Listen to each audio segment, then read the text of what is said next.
NBA의 농구 선수 중에 스테프 커리라는 선수가 있습니다. 스테픈 커리라고 골든 스테이트 워리어스라는 그 팀에서 선수 생활을 하는 사람입니다. 작년에 95년도가 아니고 2015년도에 골든 스테이트이 40년 만에 그 NBA 챔피언십 우승을 했어요.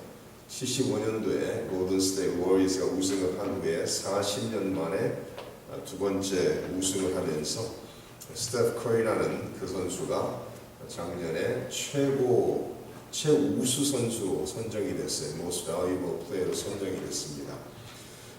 그런 후에 2016년에 들어서 다시 최우수 선수로 또다시 선정이 됐습니다. 그런데 이 최우수 선수를 선정하는 것은 이 라이라든지 여러 사람들이 133명 정도가 보링을 하는데 1년 내내 모든 팀에 있는 모든 선수 중에서 최고 잘하는 사람을 선정하는 그런 내용이죠. 근데 2016년도에는 스테픈 커리라는 사람이 133명의 모든 보수를 다 받았어요. 그래서 NBA의 역사상 처음으로 마이클 조던이라든지 이런 대단한 선수들도 한 번도 받아보지 못한 100% 선정이 된 거죠. 모든 사람들에게. 그래서 유나니머스라 해서 모든 보링하는 사람이 이 사람을 선정을 해서 다시 올해도 최우수 선수로 또 뽑혔습니다. 그리고 골든 스테이트 워리어스가 올해 또 역사상 NBA의 모든 기록들을 다 깼죠. 1년에 82게임을 하는데 이전의 레코드는 95년도 시카고 불스 마이클 조던이 플레이했던 그 팀이 72승 10패로서 역사상 최고 좋은 기록을 세웠는데 이번에 골든 스테이트 워리어스가 73승 9패로서 그 기록도 다 깨면서 최고 팀으로, 그래서 최고 코치로 뽑히고 최고 선수로 뽑히면서 지금 현재 준결승까지 올라가 있습니다. 그래서 이제 네 팀이 이제 남아서 준결승을 해서 다시 이제 챔피언십을 결정하게 될 터인데, 이 스테픈 커리라는 선수는 지금 28살 먹은 젊은 선수입니다. 키도 이 NBA 프로 선수로 치면은 별로 크지는 않죠. 한 6'2", 3 정도 되는, 별로 크지는 않지만은 이 선수가 얼마나 잘하는가 하면은 82게임을 하면서 3점짜리 슛을 3점짜리면은 23핏인가요? 한 7m 되는 거리에서 공을 집어넣는 것이죠. 올해 기록을 400개를 넘었습니다. 역사상 기록이 300개 미만이었었는데 400개를 넘으면서 참 상상하지 못하는 모든 기록을 좀 다 깨면서 선수 생활을 하고 있습니다. 근데 이 스테프 커리라는 선수에 대해서 관심을 갖게 되는 것은 정말 신실한 기독교인이라는 거예요, 선수가. 그래서 자기는 농구를 하나님을 위해서 한다. I play for God. 하나님을 위해서 농구를 한다 말하면서 모든 게임마다 최선을 다하고 모든 게임마다 최선을 다해 준비를 해서 선수 생활을 하고 있는 사람입니다. 그래서 오늘 이 시대에 수많은 농구를 좋아하는 수많은 젊은이들에게 참 좋은 example이 모범이 되고 있는 그런 선수입니다. 그래서 이 스테프 커리에 대해서 쭉 글을 읽어보면서 참 이런 선수의 모습을 보면서 하나님이 얼마나 기뻐하실까 이런 생각을 해봅니다. 나이키에서 운동화 디를 사인하자고 오퍼가 들어왔을 때 스테픈 커리가 내 운동화에 하나님 말씀을 집어넣어야 됩니다. 그래서 빌립보서 4장 13절을 넣어줘야지만 내가 나이키하고 사인하겠습니다. 그때 나이키가 그렇게 못한다는 거예요. 기독교인으로서 신실한 기독교인은 좋지만은 자기들이 판매하는 운동화에 그런 성경 구절 빌립보서 4장 13절을 넣어줄 수 없다. 스테프 커리 그러면 나는 나이키랑 사인할 수 없다. 그리고 언더아머라는 다른 카페가 사인하고 스테프 커리 신발에 빌립보서 4장 13절이 기록이 되면 그러면서 내가 신앙인으로서 나는 하나님을 위해서 농구를 하는 것이고 하나님의 영광을 위해서 모든 것을 한다라고 오픈리 모든 사람 앞에 드러내놓고 고백하는 그런 참 멋있는 선수입니다. 우리가 자녀들 양육해 보면은 알죠. 모든 자녀를 다 사랑합니다. 그렇죠. 뭐 저같이 자녀가 5 있는 사람은 5을 다 사랑하죠. 그러나 자녀가 다 똑같은 것은 아니죠. 부모의 마음을 헤아리고 부모를 생각하면서 순종하는 자녀가 있나 하면은 순종치 않는 자녀도 있을 수가 있죠. 부모의 마음을 흡족하게 하는 자녀가 있는가 하면은 불순종하여 마음을 불편하게 하는 힘들게 하는 자녀들도 있는 것을 우리는 잘 알고 있습니다. 오늘 말씀 속에서 이스라엘 백성들이 하나님께서 택하신 하나님의 백성이요 하나님의 자녀죠. 하나님께서 아브라함을 부르시고 아브라함을 택하시고 하나님의 자녀로 삼으시고 무자했던 아브라함과 사라를 통해서 하나님께서 큰 민족을 이루겠다라고 약속하시고 약속대로 큰 민족을 이루셨죠. 그럼 이 말씀을 통해서 거듭 볼 수 있는 것은 이스라엘 백성들이 하나님의 마음을 기쁘게 해드리는 것보다는 하나님을 힘들게 하고 하나님을 시험하는 그런 모습들이 반복해서 나타나는 것을 볼 수가 있습니다. 오늘 저희가 읽은 출애굽기 17장 1절 말씀 속에 이렇게 기록합니다. 이스라엘 자손의 온 회중이 여호와의 명령대로 신 광야에서 떠나 그 노정대로 행하여 르비딤의 장막을 쳤으나 백성이 마실 물이 없는지라. 이 17장 1절에서 하나님의 명령대로 떠나서 그 노정대로 행하여 르비딤의 장막을 쳤다라는 거예요. 출애굽을 한 후에 광야 생활을 하면서 하나님의 인도하심 속에 하나님의 명령을 따라 이스라엘 백성들은 움직이고 있습니다. 그런데도 끊임없이 그들은 어려움들을 겪게 되는 것을 우리는 성경을 통해 알 수가 있습니다. 하나님의 명령을 따라 르비딤의 장막을 쳤는데 이 사막에서 광야에서 그들이 마실 물이 또 없었다라고 그들에게 너무나도 삶을 살아가는 데 있어서 필요한 것이 부족했다라고 성경은 기록하고 있습니다. 많은 사람들이 생각하기를 예수님을 믿으면 모든 것이 만사 형통해야 된다고 생각을 하죠.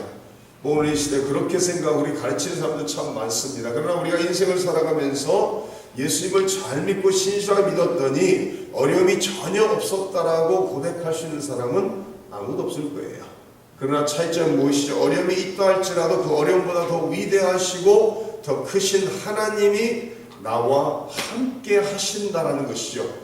사실 우리가 기억해야 되는 것은 인생에 아무리 많은 시련과 역경이 있다 할지라도 하나님이 나와 동행하시고 하나님이 나를 붙잡으시고 하나님이 나를 도우고 계신다면은 사실은 문제가 될 수가 없다라는 것을 우리는 체험하게 됩니다. 그런데 안타깝게도 이스라엘 백성 그리고 오늘 이 시대 수많은 그리스도인들이 하나님보다도 자기들이 처해있는 그 직면에 있는 문제를 더 크게 생각하기 때문에 그 상황 속에서 믿음으로 올바른 반응을 하지 못하고 오히려 불신으로서 원망과 다툼과 하나님을 시험하는 그런 결과를 초래하고 있는 것을 볼 수가 있습니다. 우리가 잘 아는 대로 이스라엘 백성들은 애굽에서 나와서 매번 하나님의 능력의 손길로 말미암아 어려움들을 극복했죠. 애굽에서 나올 때도 하나님의 능력으로 10가지 재앙을 목격했고 애굽에서 나와서도 홍해를 건넌 것도 하나님의 능력으로 말미암아 마른 땅으로 건너는 시험을 했습니다. 그리고 하나님의 능력으로 끊임없이 그들을 추격하던 애굽 용사들을 하나님께서 홍해 바다에 멸망시키는 것을 다 보았습니다. 이미 물이 없어서 불평하고 원망했을 때 하나님께서 그들에게 물을 주셨던 것을 마라에 쓴 물을 단물로 바꿔주셨던 것을 이미 그들은 체험을 했습니다. 다시 말해서 하나님의 살아 역사하시고 하나님 그들과 함께 하시는 것을 끊임없이 체험하고 또 체험했음에도 불구하고 오늘 이 말씀 속에서 그들에게 물이 없다라는 그 현실 속에서 하나님을 바라보기보다 하나님을 의지하기보다 그들과 함께 하시고 도우시고 인도하신 그 능력의 하나님을 바라보며 의지하며 도움을 구하기보다는 그들의 처한 그 문제를 바라보면서 모세와 다투며 모세와 하나님을 원망하며 하나님을 시험하고 있는 모습을 오늘 말씀은 기록하고 있습니다. 2절 말씀 백성이 모세와 다투어 이르되 우리에게 물을 주어 마시게 하라. 모세가 그들에게 이르되 너희가 어찌하여 나와 다투느냐 너희가 어찌하여 여호와를 시험하느냐. 거기서 백성이 목이 말라 물을 찾으되 그들이 모세에게 대하여 원망하여 이르되 당신이 어찌하여 우리를 애굽에서 인도에 내어서 우리와 우리 자녀와 우리 가축이 목말라 죽게 하느냐. 참 모세도 아론도 괴로웠을 것 같아요. 하나님의 지시를 따라 애굽으로 돌아가 이스라엘 백성들을 하나님의 기적적인 방법으로 구출해내고 광야 생활을 하면서 광야에서 그들의 끊임없는 원망과 불평을 들으면서 아마 모세와 아론도 대단히 괴로워했을 것을 상상할 수가 있습니다. 이스라엘 백성들이 무엇이 부족할 때 항상 그 부족함만을 바라보며 원망하고 모세를 원망하고 하나님을 시험하는 그런 우를 범하고 있는 것을 우리는 알 수가 있습니다. 이 시대를 살아가고 있는 그리스도인들도 그럴 수가 있죠. 우리가 겪고 있는 시련과 어려움들이 하나님보다 더 크게 느껴질 수가 있을 것입니다. 하나님을 바라보기보다 우리가 직면한 시련과 연단을 바라보면서 하나님 아버지 앞에 하나님의 도움을 구하는 것보다 원망과 불평으로서 그 문제를 대할 수가 있을 것입니다. 이스라엘 백성들은 애굽에서 기적적으로 나온 후에 계속해서 원망하는 그런 모습이 성경에 기록되고 있는 것을 볼 수가 있습니다. 이스라엘 백성들이 모세를 향해 모세와 다투면서 말하고 있죠. 어찌하여 우리를 인도해내서 우리와 자녀와 가축이 다 물이 없어서 목말라 죽게 하느냐라고 원망하고 있습니다. 그들은 모세를 향해서 아마 돌을 들어 모세를 쳐 죽일 그런 모습으로 모세를 향해 원망하고 다투고 있는 그런 모습인 것 같습니다. 4절 말씀을 보시면 모세가 여호와께 부르짖어 이르되 내가 이 백성에게 어떻게 하리까? 그들이 조금 있으면 내게 돌을 던지겠나이다. 여호와께서 모세에게 이르시되 백성 앞을 지나서 이스라엘 장로들을 데리고 나일강을 치던 내 지팡이를 손에 잡고 가라. 내가 호렙산에 있는 그 반석 위 거기서 내 앞에 서리니 너는 그 반석을 치라. 그곳에서 물이 나오리니 백성이 마시리라. 모세가 이스라엘 장로들의 목전에서 그대로 행했다라고 기록하고 있습니다. 모세는 이스라엘 백성들이 원망하며 모세와 다투고 있는 그 상황 속에서 다시 하나님을 찾아가 하나님께 이 상황을 보고하면서 어떻게 해야 될 것인가를 하나님께 기도했습니다. 그랬을 때 하나님께서 지팡이를 들고 장로들을 데리고 호렙산에 있는 그 반석 위 내가 서는 그 반석을 치라고 하나님께서 명령하십니다. 그래서 모세가 말씀하신 대로 장로들을 데리고 백성들 앞에서 호렙산에 있는 하나님께서 서 있는 지정하신 그 반석을 쳤을 때 그곳에서 생수가 물이 터져나왔다라고 성경은 기록합니다. 그래서 원망하고 있던 모든 사람들 물이 없어서 애굽에서 우리를 인도에 대해서 우리 자녀와 우리 가축과 우리 모두를 목말라 죽게 하느냐라고 원망하고 있는 백성들에게 하나님께서 필요한 물을 공급해 주시고 있는 것을 볼 수가 있습니다. 우리 하나님은 끊임없이 원망하고 끊임없이 불평으로 가득 찬 백성들을 하나님께서는 인내하시고 은혜의 손길로 계속해서 은혜로 응답하시며 그들의 필요를 채우시고 또 채우시는 하나님의 사랑의 손길을 말씀들을 통해서 우리는 볼 수가 있습니다. 그러면서 7절에 그가 그곳 이름을 mat사 또는 무리바라 불렀으니 이는 이스라엘 자손이 다투었으며 또는 그들이 여호와를 시험하여 이르기를 여호와께서 우리 중에 계신가 안 계신가 하였음이더라. 그곳의 이름을 mat사 또는 무리바라고 불렀다라는 거예요. mat사, 하나님을 시험했다. 하나님과 다퉜다. mat사와 무리바라는 그 단어. 하나님을 시험했다. 하나님과 다퉜다 해서 mat사 또는 무리바라고 이름을 지었다라는 거예요. 이스라엘 백성들이 그곳에서 말한 것은 하나님이 과연 우리 중에 계시다는 거예요. 하나님이 과연 우리와 함께 하시는가 그렇지 않은가라는 질문을 던지면서 하나님 우리를 애굽에서 인도해내시고 왜 계속해서 필요한 것을 적절할 때 계속 공급해 주시지 않고 어려움 속에 처하게 내버려 두시냐 하면서 끊임없이 하나님을 향해 원망하고 하나님을 시험했다라고 말하고 있습니다. 하나님이 이스라엘 백성들과 함께 하시고 있습니까? 이스라엘 백성들 중에 하나님이 계십니까? 안 계십니까? 우리는 성경을 통해서 확실히 알 수 있는 것은 하나님은 이스라엘 백성들을 한순간도 떠나지 않고 있는 것을 우리는 알 수가 있죠. 왜냐하면 시시때때로 그들이 필요한 모든 것을 공급해 주시고 그들이 필요한 모든 것을 채워주시면서 하나님께서 그들과 함께 하시고 그들을 인도하고 계시다는 것을 이스라엘 백성들에게 모든 많은 기적들을 통해서 확실히 알 수 있도록 역사하시고 계셨다는 것을 우리는 성경을 통해서 알 수가 있습니다. 우리의 삶 속에 하나님이 함께 하십니까? 당연히 함께 하시죠.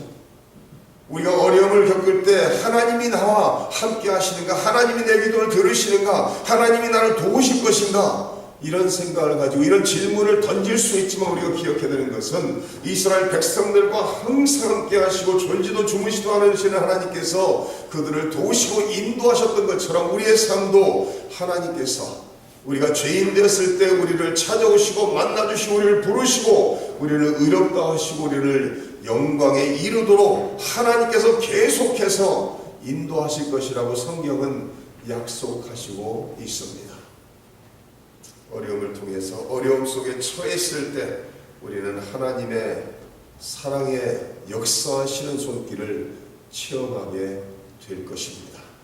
우리 인생을 살아가면서 뒤돌아보면 어려움이 많이 있었죠. 어려움이 없는 사람은 아무도 없을 것입니다. 그러나 그 모든 상황 속에서 하나님이 함께 하시고 하나님이 도우셨기 때문에 오늘 이 순간에 도달했다는 것을 우리는 고백할 수밖에 없을 것입니다. 하나님 우리를 붙잡으시고 도우시지 않는다면 이 세상에서 인내하고 이 세상에서 하나님의 자녀로서 오늘 이 순간까지 올 수 있는 사람은 아무도 없었을 것입니다.